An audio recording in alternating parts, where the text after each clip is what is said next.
En fait, j'ai commencé à travailler à Londres. J'étais partie pour 3 mois et je suis restée 7 ans à Londres. Et je suis tombée dans la finance un petit peu par défaut, n'étant pas particulièrement financière à la base.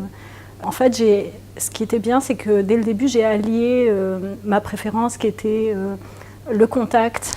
Donc je suis allée tout de suite dans le commercial, mais dans le milieu de la finance. Donc ce qui était très intéressant, parce qu'on pouvait allier vraiment ces deux aspects-là, et à l'international. Donc j'étais dès le départ dans une boîte américaine, et j'ai depuis travaillé essentiellement pour des entreprises anglo-saxonnes, américaines ou anglaises. Et après mes 7 ans à Londres, une de ces sociétés m'a proposé de venir développer le business à Paris.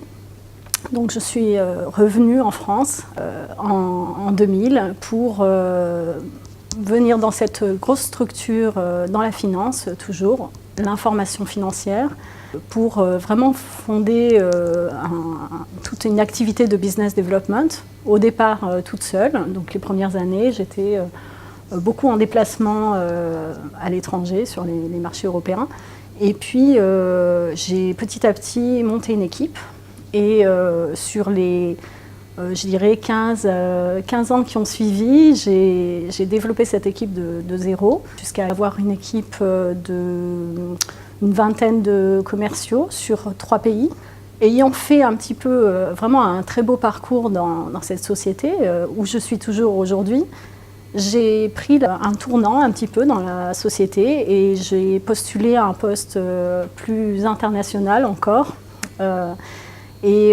Toujours dans la partie commerciale, mais au niveau beaucoup plus stratégique, pour faire le lien entre le product management, vraiment le développement de produits, et la partie commerciale. J'ai monté une nouvelle équipe de nouveau, mais cette fois-ci très internationale. Donc je suis partie aux États-Unis, monter une équipe à New York, une également en Asie, et puis une en Europe, à Londres ou ailleurs.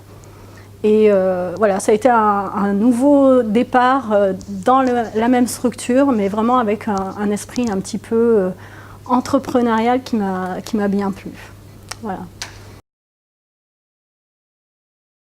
Il faut savoir saisir les opportunités, pas seulement quand elles se présentent, parfois il faut les créer soi-même, susciter l'opportunité.